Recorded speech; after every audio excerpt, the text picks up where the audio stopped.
الزانن عين الزانن عين الزانن عين الزانن عين الزانن فقرات تحديد النار ما يكون النار ما يكون عين الزانن عين الزانن عين الزانن عين الزانن عين الزانن فقرات تحديد النار ما يكون النار ما يكون يا منتقال وعزل عيب بحدي سنة حسان وريتهم أمثلتي أنجلت في أبنو حبيبو أميتنا وسيو كبرمبو نقزانا قبرقزو نقزانا قبرقزو نقزانا قبرقزو أميتنا وسيو كبرمبو مسمطنا راني هاريبو غلاي أختيتو أبلاي عين مسددة عين صلاتنا قدنا يونبر ما استزانينا رحبح مسوفرة درتنا كدفة دولنا بحبار حوخنا كدفة ولا باش غيزة فتت لعبة تفاني ونخو حنت خيس لبي كم تحلو سنتنا يابا كان دي الفتحي أبنو حبيبي أميتنا وتخدمنا نقزانا قبرقزو عيني حسان عيني تتابعي عيني ننقيرو كتلمت مساي عيني تلمات كيرو قدما كنت مسمتعنا سعيدنا صلى دلونات دلونتنا دلونت دلونتنا دلونت دلونت دلونت ذهبنا هلاونت دلونتنا دلونت دلونت دلونت دلونت دلونت ذهبنا هلاونت أنت زربالا جوار زتكمل 5 30 10 زبلا ريشولا 50 ميتاوي طبق زودقو طباي كون يبل 30 ميتاوي دما حصوتون شفطون كمالتنا مالتي انصار نفسون سلازخيد 10% تراي قالسنا حزب زدلي ناي تمتقالسن بحال كنغبر زلنا يزبل حجي اتي كنتات ناي قطبا كتريو خلخا تي منهار ناي برت راي حدا ملك عند عروسيت كايو زبس اثيوبياوي دمستنيا يبتعدي سراتنيا ناي منغستي وتحضر كون خل حكيم كون خل بوليس كون خل whatever civil servants مالت ببريوم زخفلو سلازي اتم وانا وصاي شرف دما نعاتاتم كابتا زصلوميو سلمتاي دموز وسيت كامتيخا غزاخراي كتكفليخا غزاخراي زكار زلو سبخا مستي شرفنا وصاي زينغو خبيرو غله خبيرو سلازي كغبرلني كبليو سلازي تي ابي احمد ولا نتقط تباكو كوكاصرو انت فتنه عاده كم قدم برينت غير كخصاوت هيتخلني غايم يفعز وصل زلو سلازي مانيفر نخغبر زلو تخلون صبيبيو بتدما ولا دموز انتوسخه كمان لك دموز كوسخ كله تي من هارنا وقتها دما قدمي يزوسخ مخنياتو ماركت اكسبكتيشن سلازله وغنزب يمص سلازله يري سلازله اتنغرات درو وسيقيد صنحكا سلازي ولا برم توسخ ولا دموز توسخه فلايني وتادر دموستنيايو حكمنا دموستنيايو ممهر دموستنياي كاله سيفيل سيرفانت دما دموستنيا بيناي منغسي دموز خفليو اجي ابزلو قوس كتري خلها دموز نكيوسخ IMF يفكرلونيو سلمتاي public sector نانا حسك خيدا لويز بلا IMF private sector ينتقطباك زورو زلو public sector دما public spending public sector كودل لويز بل سلازي بعين قطباك تنتنون تجميركا he is in deep trouble يمزبلو يقداس he is surviving for whatever reason حكايم protest غيروم نيروم كالا غزيكم اللسيون بحالالو نايم مهاران يصنطاتاتالو بحفش اتمنى برد ما كتريو خلغا كبيت كم زلوسي روكيت ساينس هيكونن معناتو تي من هارنا وقتات راي كتريو خلغا ند ترى دموستنيا كبيت كون كم زغل منغس دما بجاكا مبصعنا حسوت زخونه يكون چبو زخونه ነገር كغبر اي واغا كقعاصر نداد كقعاصر غله كغبر چبو زخونه سغم تكغبر يريلن وي وين دموسكو سغلي غله كغبر دما يريلن سو انتايو تينتز بنملع على كغبرو كدفو زخل نعبنت اب منتاينت بكل على مهنياتو فريو سلو زلو سود بزح ميجر سيقبر كم زلو ميديا كراك داون دوتش فيلا لنكنا حسي والي بحالالو كالوت ميديا تادما اب يوتيوب اب دقا غيدون يوتيوبات بزح شقر كم زفتر زلو سمع اللغو سلازي نسو يقوايلو نتا باور نكاكبا ولاتي معرابا على one kind of ريو كم زي راية كتسكت فتنا الله فتنات قداي كون كله قداينا إثيوبيا كما يتريو لها مالت إثيوبيا تمالن لو من مسومنن قد مورحين قد معامتن قد مجيز تزرارينا لانا نايلكات حالفو نقر قداي كونن كم معلتنا معلتي زغطل زلو كرنا أفريكا بعبي تسوبا فولاتيليتي ناتو نمان نمسب ردو كوين يسمعني سو أبي أحمد زمرحة زلو إثيوبيا نابي قطعت خيدا الله أبي كنا تطلع اسكي بتنسخة تريزر لها ناتكات عزبتك نريد سولنا طبق ثانك يو يعني لي جورجو ጉዳይ ፖለቲካ ናይ ኢትዮጵያ ያው ኩላትና ከም ዝንሪኦ ዘለናይ ኢትዮጵያ ኣብዚ ሕጂ ሰዓት ወላ ሓንቲ ፈታዊ ዘይብላ ዓዲ ኮይና ኣላ ወላ ሓደ ፈታዊ ዝበሃል የብልና ወላ ካብቲ ናይ ፖለቲካ ናይ ኢትዮጵያ ውሽጢ ናይ ኢትዮጵያ ጥራሕ ከይወፃኻ እቲ ኣብ ቀርኒ ኣፍሪካ ዘሎ እንድሕር ሪኢኻዮ ኮይንካ ብኡ ክንጅምር ኢለ ኣብ ሶማልያ ፈታዊ የብልና ፀላኢ ዘለና ኣብ ኤርትራ ብኢትዮጵያ ደረጃ ፀላኢ ፈታዊ የብልና ባዕሉ እቲ ኣብኡ ዘሎ መሪሕነት ናይ መንግስቲ ኢትዮጵያ ወይ ድማ ኣነ ወዲ በሻሻ ቆልዓ ወዲ ሻሻ ዝብሎ ንሱ ዝፈጠሮ እዩ ኣብ ሱዳን እንድሕር ከይድካ ከምኡ ደሰይን ምስ ሱዳን እውን ኣብ ፅልኢ ኣብ ባእሲና ዘለና ሱዳናውያን ፅባሕ መንግስቲ ምስኮኑ ዓዶም ሰላም ምስኮነ ኣብ ልዕሊ ኢትዮጵያ ዝወስድዎ ስጉምቲ ካብ ድሕጁ ኣነ ይረአኒ ስጉምቲ እንተወሰዱ ድማ ብዙሕ ዘደንግፀኒ ነገር ኣይኮነን ጅቡቲ እንድሕር ከይድካ ደሰይኒ ብፍላይ ጉዳይ ባሕሪ ካብ ዝለዓል ጀሚሩ ባሕሪ ኣብዚ ሕጂ ሰዓት መንግስቲ ኢትዮጵያ ወይ ትኡ ዘሎ ስርዓት ከልዕል ግብኦ ድዩ እንድሕር ኢልካ እዋኑ ዘይኮነስ ክልዓሉን ዘይግብኦ ነይሩ ብናተይ ኤርትራ ሓንቲ ነፍሳ ዝኻለት ሃገር እያ ባሕሪ ዝበሃል ነገር ብሰላም ከም ናይ ማንም ላንድ ሎክል ዝኾነት ዓዲ ባሕሪ ናይ ኤርትራ ንንግድን ንገለን ክንጥቀመሉ ክብል ከለኹ ድማ ብፍታዊ መንግስቲ ኤርትራ እምበር ብሓይሊ ናትና ኢዶ ታሪኻዊ ክስታና ኢዶ እዚ ናይ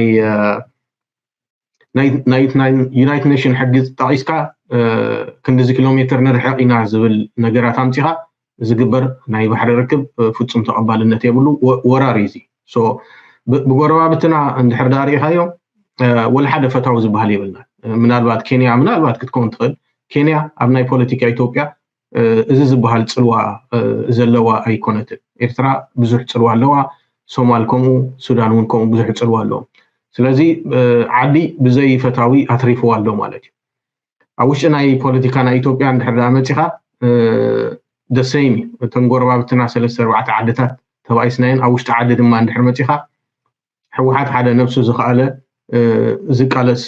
ውድብ ኣሎ ፋኖ እንድሕር ከይድካ ከምኡ እዩ ብናይ ኦሮሞ ኦነግ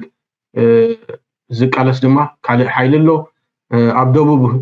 ብሄር ብሄረሰባት ንሳቶም ብዙሕ ድምፆም ስለ ዘይስማዕ እዩ ወይ ድማ ከምዚ ከማና ኣብ ሶሻል ሚድያ እውን ኣክቲቭ ስለ ዘይኮኑ ኣብ ፖለቲካ ኢትዮጵያ እውን እዚ ዝበሃል ለውጢ ዘምፅኡ ስለ ዘይኮኑ ብዙሕ ናታቶም እውን ኣይተዘረበን እምበር ኣብ ደቡብ ብሄር ብሄረሰቦች ብፍላይ እንድሕር ደኣ ከይድካ ብኢኮኖሚ እቶም ሰራሕተኛታት ናይ መንግስቲ ናይ 3 ወርሒ ናይ 4 ወርሒ ደሞዝ ዘይተኸፈሎም ግን ከምኡ ኢሎም ተሓቲቶም ድማ ክቕተሉን ክእሰሩን ስለ ዝኾኑ ስቕጣ ዝመረፁ እዮም ከምዚ ናይ ትግራዋይ ወይ ናይ ኣምሓራይ ወይ ናይ ኦሮሞ ሕድካ ዓቂብካ ምውጋእ ዝበሃል ኣብቲ ናቶም እውን ኣብቲ ደሞም እውን ስለዘየለ ኣነ ብግልፂ ክዛረበ ዝፈቱ ዝመፀ መንግስቶም እዩ ዝፀሓየ ፀሓይ ዝበረቐ ፀሓዮም እዩ እሳቶም ብዙሕ ዝግደሱ ይኮነን እምበር ኣብ ደቡብ ህዝቦች እውን እንድሕር ደኣ ከይድካ ተርጋ ብምሉኡ ኣብ ክራይሲስ እዩ ዘሎ تعبي إيكونومي ناي إثيوبيا دما أب كل الأمحرة كأو قتيلو أب كل الأوروميا سلازخونة أب كل الأمحرة عند حر سلام زيلة عمل لا إثيوبيا almost درجة سلام يلا زناي نبرة مخبر فريق زلها زغلو نجارات أب كل الأمحرة سلام المرة أنسل زيلة لومي كعبد سبعة توجيس كهم زناي كلام التوبس تتعينك ناب كل الأمحرة خد كيد بتصلوتي خد كيد 4 5 ቦታ ፍተሻታት ኣሎ ሸፋት ኣሎ ብኡ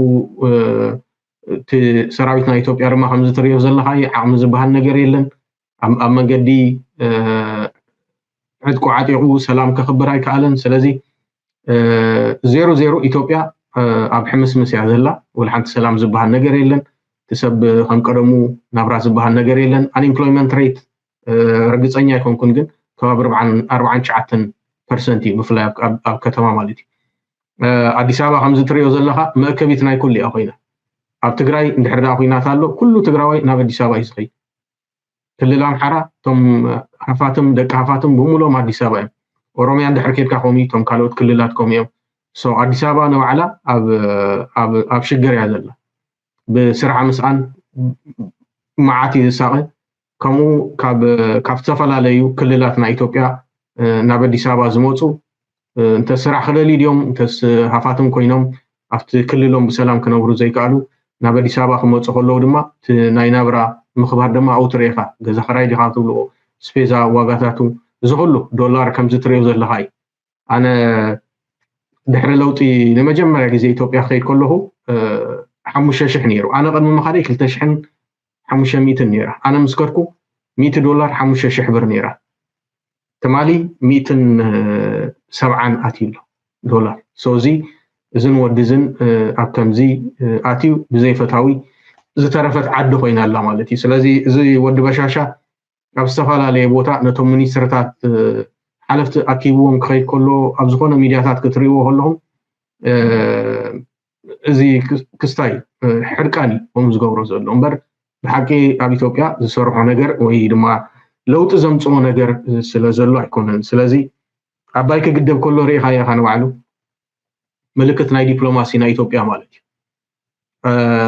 እቲ ዝዓበየ ዳም ወይ ናይል ኣብ ኢትዮጵያ ተሃኒፁ ተባሂሉ ከውርዩ ከለዉ ዓለም ዝዛረበሉ ይኽብሉና ከለዉ እቲ ኣባይ ዝበሃል ግድብ ክምራቕ ከሎ ግን ቶም ጨቓዊት መራሕቲ ናይ ኢስት ኣፍሪካ ንሳቶም የማው ነይሮም እቲ ዲፕሎማሲ ናይ ኢትዮጵያ ማዕረ ክንደይ ከም ዝወደቐ ማለት እዩ እቲ መራሒ እዩ ዝብል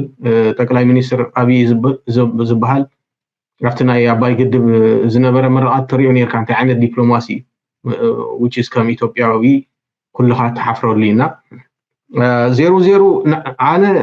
ብዙሕ እኳ ኣይዝክሮን እየ ግን ናይ ደርጊ ከምዚ ደርጊ ክወድቕ ዓመት ወይ 2 ዓመት ክተርፎ ከሎ ዝነበረ ኣትሞስፌር ከምኡ ኮይኑ ዝስማዓኒ ዘሎ ከምኡ ኮይኑ ዝረኣየኒ ኣይ ሆፕ ድማ ኣብ ቀረባ እዋን ለውጢ መፅዩ ብሰላም ምንባር ክንጅምርና ኢትዮጵያ ነዚኣ ትመስል ብጣዕሚ ፅቡቅ ናትናኤል ፅቡቅ ጌርካ ገሊፅካ ግን ምናልባት ኣብኡ ከለና ኣነ እኳ ኣብቲ ኩነታት ውሽጣዊ ፖለቲካዊ ቁጠባ ጉዳይ ናይ ኢትዮጵያ ብዙሕ ዳይቭ ክንገብር ኣይደለኹን ብዙሕ ናይ ፖለቲካዊ ጉዳይ ስለ ዘለና ግን ካብተን ከፍካያ ሓላፊቱ ከነብስላ ሓንቲ ዘረባላ ጀዋር ዝጥቀመላ 50-30-10 ዝብላ ሬሾ ኣላ 50 ሚታዊት ኣብ ዘውድቆ ቁጠባ ይክኸውን ይብል 30 ሚታዊት ድማ ሓሶቱን ሸፈጡን ካብ መዓልቲ ናብ መዓልቲ ኣንጻር ነብሱን ስለ ዝኸይድ 20% ጥራይ ቃልሲ ናይ ህዝቢ ዘድልዩ ናይ ከም ተቃለስቲ ንበሃል ክንገብሮ ዘለና እዩ ዝብል ሕጂ እቲ ኩነታት ናይ ቁጠባ ክትሪኦ ከለኻ እቲ ምንሃር ናይ ብር ጥራይ ሓደ መለክዕ እንድሕር ወሲድካዮ ዝበዝሐ ኢትዮጵያዊ ደሞዝተኛ ኣብ ተዓዲ ሰራሕተኛ ናይ መንግስቲ ወታደር ክኸውን ይኽእል ሓኪም ክኸውን ይኽእል ፖሊስ ክኸውን ይኽእል whatever civil servants ማለት ብብር እዮም ዝኸፈሉ ስለዚ እቲ ናይ ወፃኢ ሸርፊ ድማ ንዓታቶም ቀጥታ ዝፀልዎም እዩ ስለምንታይ ደሞዝ ወሲድካ መፂኻ ገዛ ክራይ ክትከፍል ኢኻ ገዛ ክራይ ዘካሪ ዘሎ ሰብኻ ምስቲ ሸርፊ ናይ ወፃኢ ዚንጎ ከቢሩ ገለ ከቢሩ ስለዚ ከኽብረለኒ ክብል እዩ ስለዚ እቲ ኣብይ ኣሕመድ ዋላ ነቲ ቁጠባ ክቋፀሮ እንተፈተነ ሓደ ከም ቀደም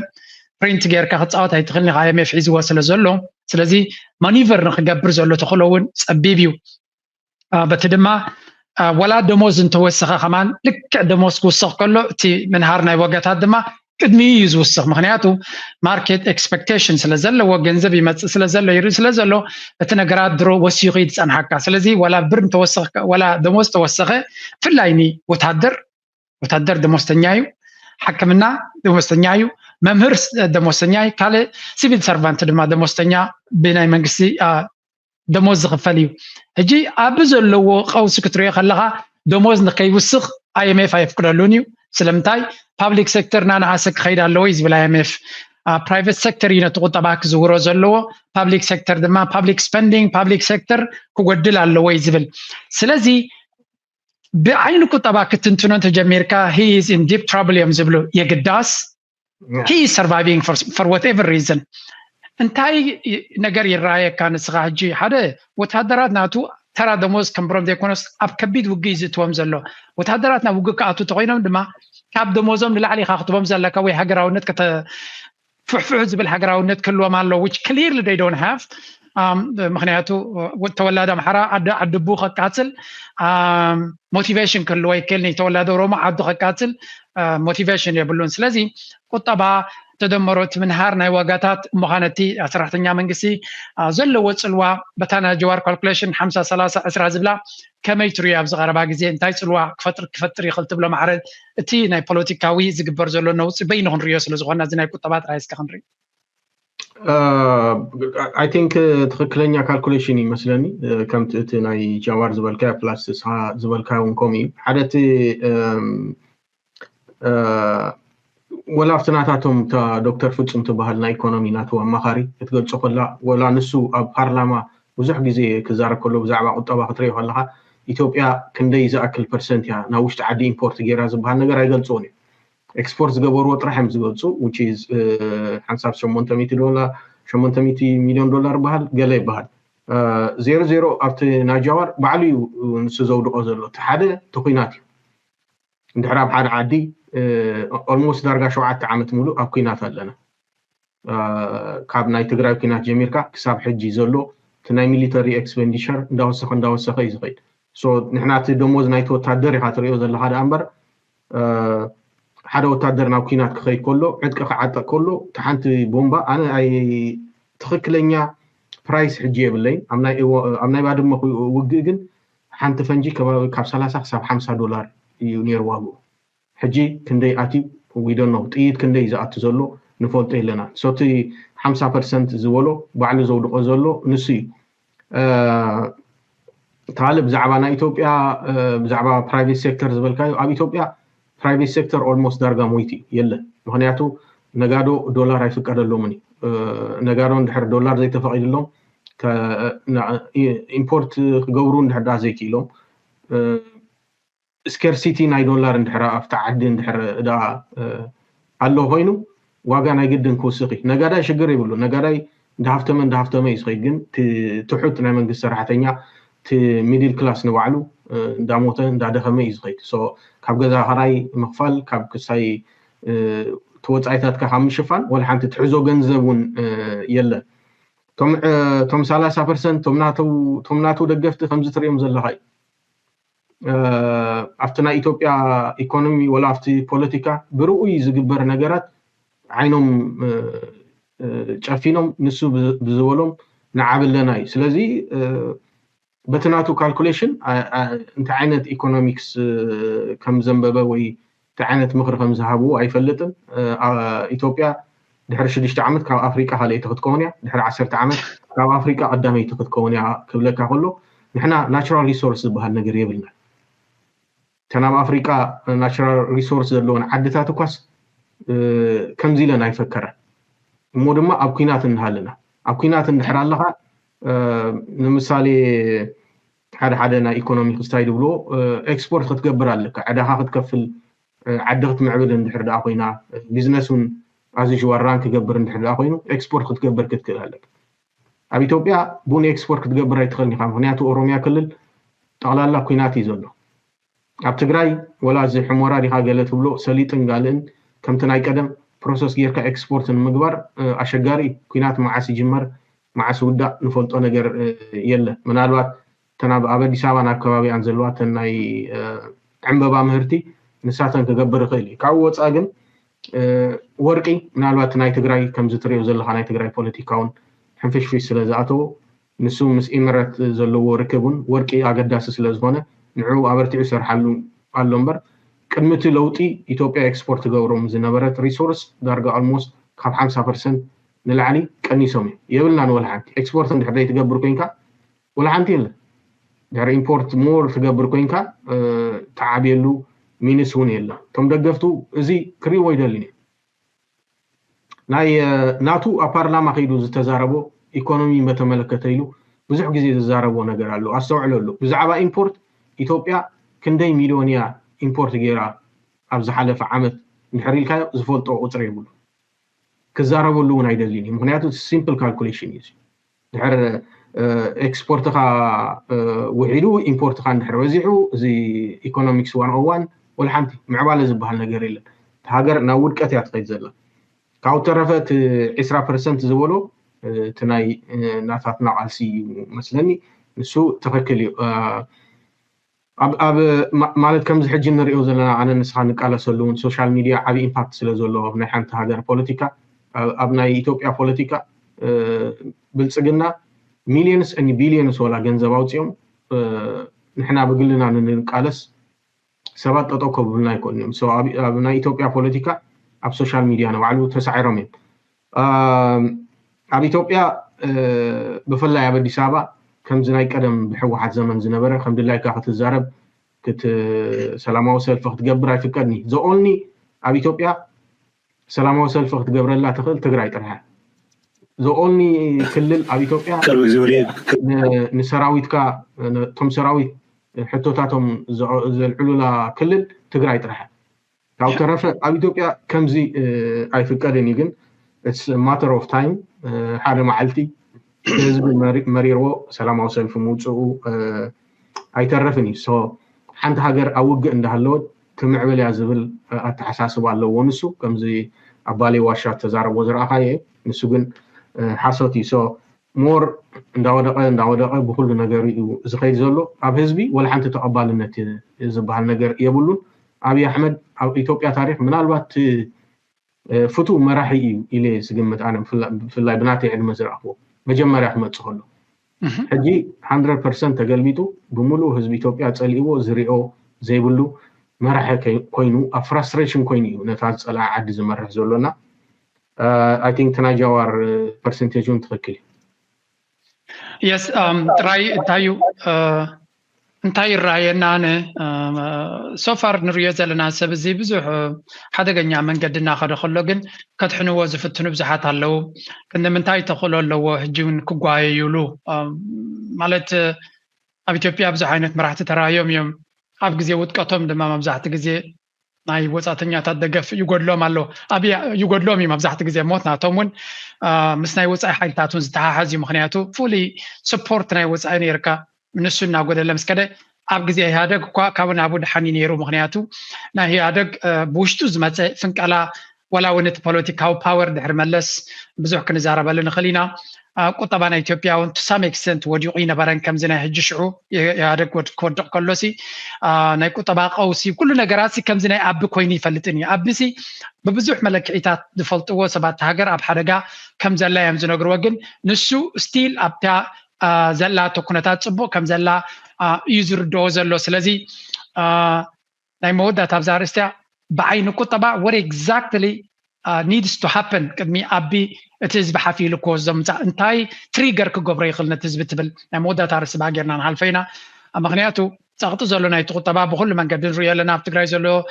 ኩነታት ንሪኦ ኣለና ኣብ ኣምሓራ ዘሎ ኣብ ኦሮምያ ኣብ ኣዲስ ኣበባ ንባዕሉ እቲ መናብሮ ወላቶም ሚድል ኢንካም ፅቡቅ ስራሕ ኣለና ትካላት ኣለና ዝብሉ ዝነበሩ ብሰንኪ ግብሪ ገሊኦም ብሰንኪ ገለ ካብቲ ትካላቶም ዓፅዮም ሎሚ ጥራይ ቪድዮ 2-3 መንእሰያት ዓቕልና ፀይብና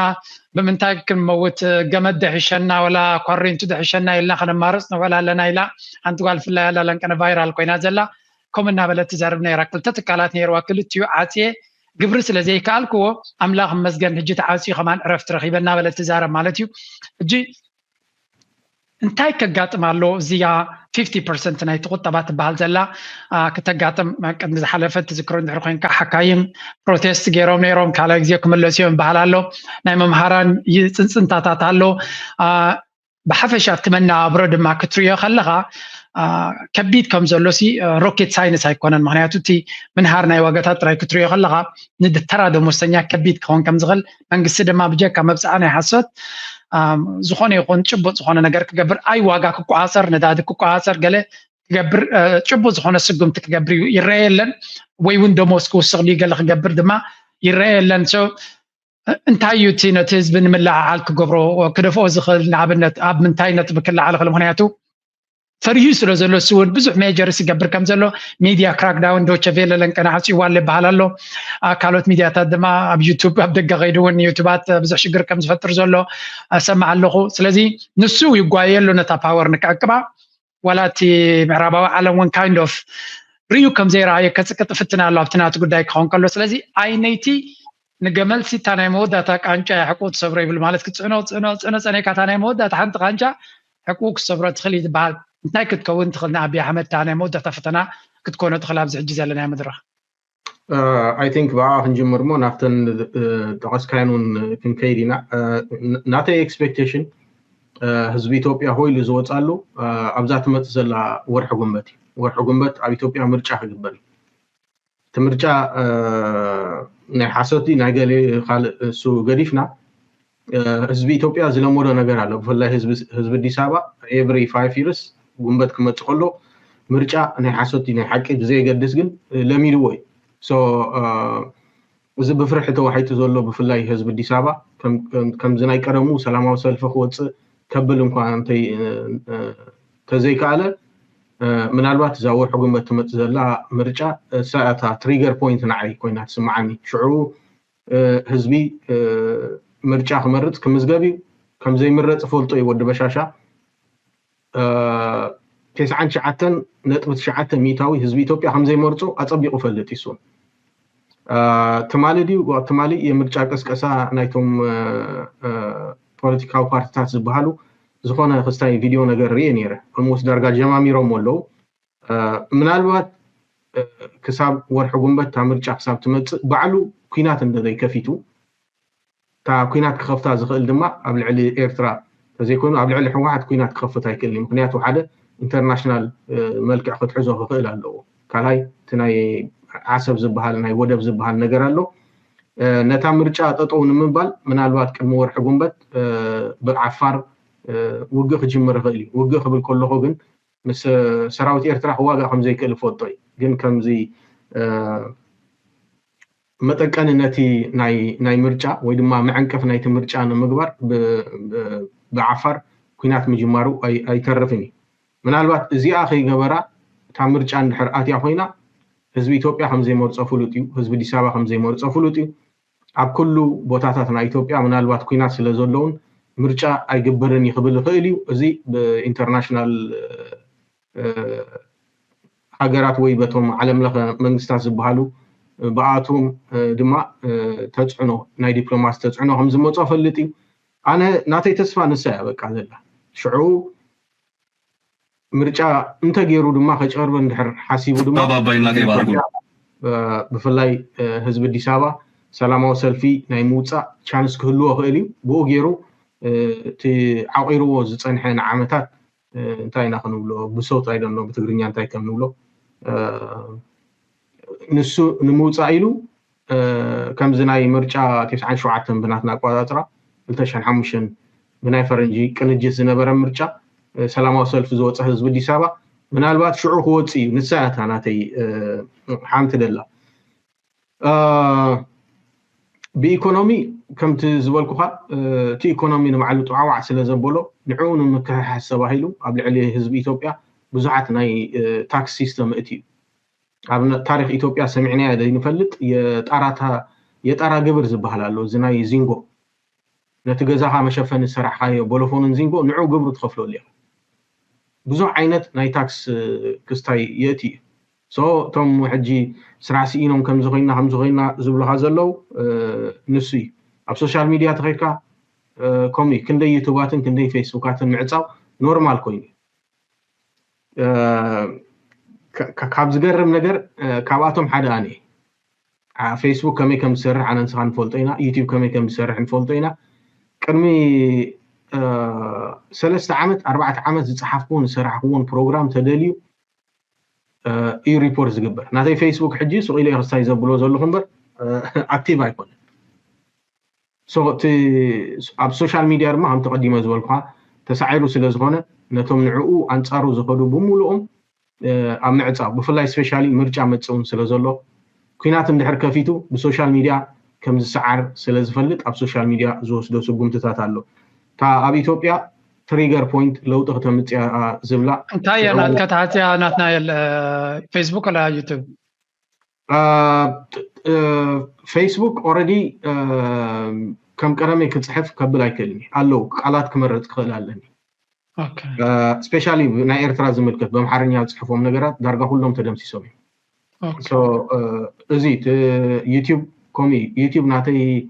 ሰለስተ ጊዜ ሪፖርት ገይሩሎ ሓንቲ ልዕሎም አለው ክልተ ተሪፈን አለው ማለት ሶ አብዱላህ ምሳዓሲ ከዓጾኻን ከፍቱኻን ቦል ሶ እሱ ሽግር ይብሉ ሎ መታዓጺኻ ጽባሕ ትከፍል ትኽእል ኢኻ ግን ሓደ ክንደገለ መንግስት ትብሎ ንዓኻ ሶሻል ሚዲያ እንታይ ተዛሪብካ እንታይ ጽሒፍካ ኢሉ ዝቋጻረካ እንድሕር ኮይኑ ዝገርም እዚ ዝገብር ዘሎ ብፍላይ ቶም ሪፖርት ዝገበሩና ክንሪኦም ከለና ናይ ጻድቃንን ናይ ጌታቸው ረዳን ደገፍቲ እዚኣቶም ማለት ድማ ብልጽግና ከም ፓርቲ ማለት እዩ ሶና ባኻትኩም ክሞጽዮም ናባና ጥራሕ ኣይኮነን ሕጂ ታርጌቶም ኢትዮጵያውያን እዮም ድሓር ጽኒሕ ኢሎም ናብቶም ናይ ኤርትራ ሚድያታት ክሞጽዮም እዚ ቅድሚ ሕጂ ዝተጠቐምካሎም ቪድዮታት ገለ እንድሕር ኣለው ንድሕሪት ተመሊሶም ኤግዛክትሊ ቅድሚ 2 ዓመት ዝሰሓፍካዮ ዝሰራሕካዮ ቅድሚ 3 ዓመት ቅድሚ 6 ወርሒ እዚ ኦሬዲ ተዳልየሙ እዮም ሶ ሰዓትኩም በዚ ገጣም እዚ ተዳለው ምናልባት ካልእ ባካውን ናይ ግድን ከድልየካ ኣነ ኦሬዲ ከፊተ ዳርጋ 700 ገለ በጽሓላ ጽቡቅ ስለዚ ብሚድያውን ሰዓትኩም ኩልኻትኩም ነዚ ተዳለው እዮም ማዓስ ዓጽፋ ተፈልጦ ነገር የለን ሶ እታ ኩናት ምስ ጀመረት ወይ ድማ ኣብ ኢትዮጵያ ህዝቢ ዓመጽ ምስ ጀመረ ነዚአን ነገራት ተዳልየሙለን ስለ ዘለው ክፍጽሙን እዮም ግብሪ ኮሚዩ ኣነ ምናልባት ኣብ ናይ ሕወሓት ጊዜ ኣከራይና ተከራይ ግብር ዝበሃል ኣቲኒ which is እሱ ኖርማሊ ኣብ ዘንሕና ነብረው ለዓዱን ኣሎይ ብልጽግና ካብ ዝመጽ ግን የጠራ ግብር የምናምን ናይ ኩሉ ስለዚ እዚ ኣብ ትግራይ ኣብ ክልል ኣምሓራ ዝግበር ኩናት ምናልባት ብርሃኑ ጁላ ቅድሚ ዓመትን ገለን ንፋኖ ደምሲስናዮም ኢና ተባሃለ ድማ ነቲ ካብ IMF ኹን ካብ ወርልድ ባንክ ካብ ኩሉ ተለቅሖ ገንዘብ ምኽፋል ምስ ዓበዮ ክኸፍል ዘይከኣልኩ ድማ ሕወሓት በዚ ወግኡን ኣለው ፋኖ በዚ ወግኡን ኣለው ቶም ኦነግሸኔ ዝበሃሉ ድማ በዚ ወግኡን ስለ ዘለው ዕዳ ክኸፍል ኣይክእልኒ ኢሉ ዕድኡ ከይከፈለ እንደገና ካልእ ልቃሕ ክሓትት ከሎ መጀመርያ ዕዳኻ ክፈል ተባሂሉ ሶ ነታ ዓድኡ እቲ ኣን ክኸፍል ኣብ ክልል ኣምሓራ ምስ ፋኖ ተዋጊኤ ኢሉ ፋኖ ፀራሪግናዮም ኣለና ተባሂሉ ምክንያቱ IMF ይኹን ወርልድ ባንክ ሓንቲ ዓዲ ሰላም እንድሕር ዘይኮና ዕዳ ክትከፍል ከም ዘይትኽእል ፈልጡ ኣለስ ናይ አይዲዮሎጂ ክስታይ ኮይኑ ከምዚ ናይ ቀደም ናይ ራሽያን ናይ ኣሜሪካን ኮሙኒዝም ንምጥፋእን ንምጥጣዕን ተባሂሉ ገንዘብ ከም ድልያ መግብቱ ነይሮም ከምኡ እንተዘይኮይኑ ኣብ በዓል IMF ከምኡ ዓይነት ክስታይ የለን እሞ እዚታት ንምግባር ኩሉ ነገራት ፈቲኑ እዩ ኣይከኣለን ከምዚ ትሪኦ ዘለኻይ ኣይ ሆፕ መሊስያ ኾኒ ያ ብጣዕሚ ጽቡቅ ጌርካ መሊስካ ሶ ሕጂ ናብ ዞባና ብፍላይ ናብ ኤርትራ ክመጽእ ምክንያቱ ቀዲ ኦዲየንስ ናትና እውን ነቲ ጉዳይ እቲ ዝያዳ ብቐረባ ዝከታተሎን ክፈልጦ ዝደሊ እንተኾነ ኣብይ ኣሕመድ ብዛዕባ ጉዳይ ናይ ኤርትራ every day to day ታዲት ክገብር መናወራ ክገብር ከም ንቡር ኢና ጌርና ሪና ዘለና ሎሚ ድማ ምናልባት ንመኽፈቲ ክኾነና እውን በቲ ንሳቶም ዝበልዎ እንተጀመርና ሓንታ ይብለናን እዩ በዚ እስከ ክንጅምር ለይተይሱ ዘሎ በቲ ኩነታት give me a second ንስኻ ዝያዳ ነቲ ነገር እውን ብቐረባ ስለትከታተሉ ዘለኻ እንታይ እዩ ዝደሊ ዘሎ ሰብኣይ ናበይ ገጹ ክኸይድ ስለ ዝደለየ ክንድዚ ጠራራዕ ዝብሉ ዘሎ እስከ ክንሪኢ ጠቅላይ ኤታማዦር ሹም ፊልድ ማርሻል ብርሃኑ ጁላ በበኩላቸው ኢትዮጵያ ሰላም ልማትና የባህር በር ያስፈልጋታል የአገር ማንሰራራት ምልክት የሆኑ የልማት ተግባሮች እንዲሳኩ ለታገላችሁ መላው ሰራዊታችን ኢትዮጵያ ታላቅ ክብርና ምስጋና ታቀርብላችኋለች ነገሮች ያስፈልጋታል ሰላም አንደኛ ሰላም ሁለተኛ ልማት ያስፈልጋታል ኢትዮጵያ 3 ነገሮች ያስፈልጋታል አንደኛ ሰላም ሁለተኛ ልማት ሶስተኛ የባህር በር 30 ዓመት ተኝተናል አሁን ነቅተናል ጥያቄያችንን እንቀጥላለን ሰላምም ልማትም ባህር በርም እናሳካለን 118ኛው የሰራዊት ከምዛ ትሪዮ ዘለኻዩ ኤክስፕሊሲት ዝኾነ ዘረባዩ ዝዛረብ ዘሎ ሰላምን ምዕባለን ማንም ሃገር ዝምነዩ ኣብ ትሕቲ ዓዱ ክሳብ ዝኾነ ድማ ብዙሕ ክንዛረብ ኣይንኽእልና ጉዳይ ናይ ኣፍ ደገ ባሕሪ ካልውን ኣሎ ክስኸልካ ያፅንሕ ኢሉ ግን ንሱ ዝያዳ እቲ ኩነታት ብግልፂ እዩ ቅድሚ 30 ዓመት ኣቢልና ን30 ዓመት ደቂስና ፀኒሕና ግድን እዩ ዘድልየና ከነማልሶ ኣለና ንዑ ዝኸውን ሓይሊ ባሕርና ሓይሊ ብሳይበርና ብኣየርና ተዳሊና ኣለና ገለታት ዝብል ብዙሕ ዘረባ እዩ ዝዛረብ ከመይ ትሪዮ ኣለኻ እንታይ ማለቶም እዩ እንታይ ከይመስል መደቦም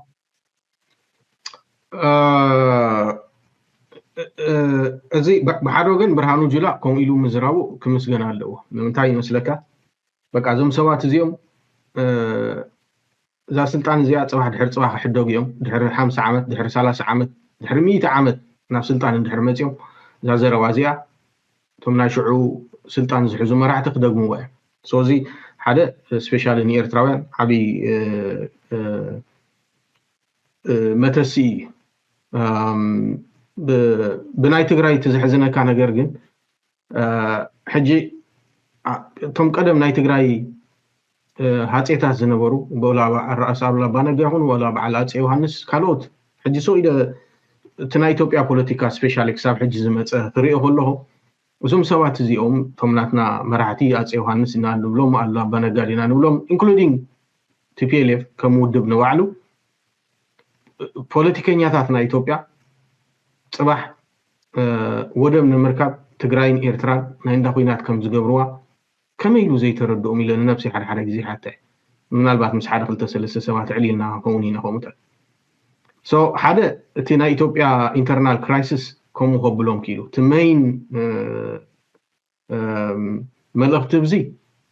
እቲ ሕጂ ኣብ ኢትዮጵያ ዘሎ መንግስቲ ተለኣኺ ፈተኻ ፀላኻ ውዕል ፕሪቶሪያ ቅድሚ ምፍራሙ ኣብ ሴሸልስ ከይዶም ምስ ጀነራል ታደሰ ወረደን ምስ ጻድቃንን ኣብ ዝገበርዎ ምይይጥ ኣኼባ ድሕሪ ሕጂ ናይ ኩናት ትግራይ ንግደፎም ናብ ኤርትራ ንኸይዶም ኢሎም ሰው መጀመርያ ሕልሚ ነይሮም ምናልባት ኣነ እውን ኢትዮጵያ ማላለስ ስለ ዝነበርኩ ንዶክተር አብርሃም ረኽቦውን ስለ ዝነበርኩ I think ta mabel ካልእቲ ግዜ ናብ ኢትዮጵያ ዝኸድ ኩላ ይመስለኒ ኮፊል ናፍቲ መከላከያ ሚኒስትር ኦፊስ ክንዕልል ከለና ሕወሓትን ሻዕብያን ነንባዕሎም ተዘይጣፊዮም ክነብሩ ይክእሉ እዮም ኢልኒ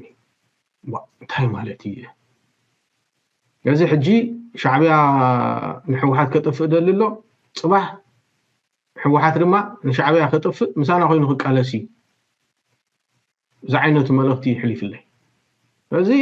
ኦኬ كومون دحر كوينو جناب تجراين أمريت تجراين أمريت إيرترام كينات كل علي مالتي سو إلى وحيد أيها وزي مالتي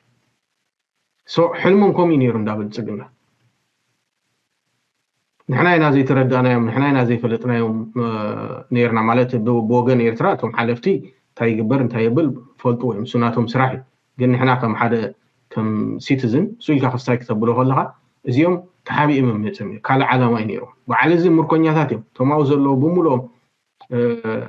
مروحاتهم تمافتي بالي واشا زراعهم بعلى بادولا أبناء فا كندي عمد شوعات عمد دي شمون تعمد برباد زقعت زنبرسي سو كمناتي رديت كله تقراوي ونكردو زلو فتنات سلانا زم سوات زيوم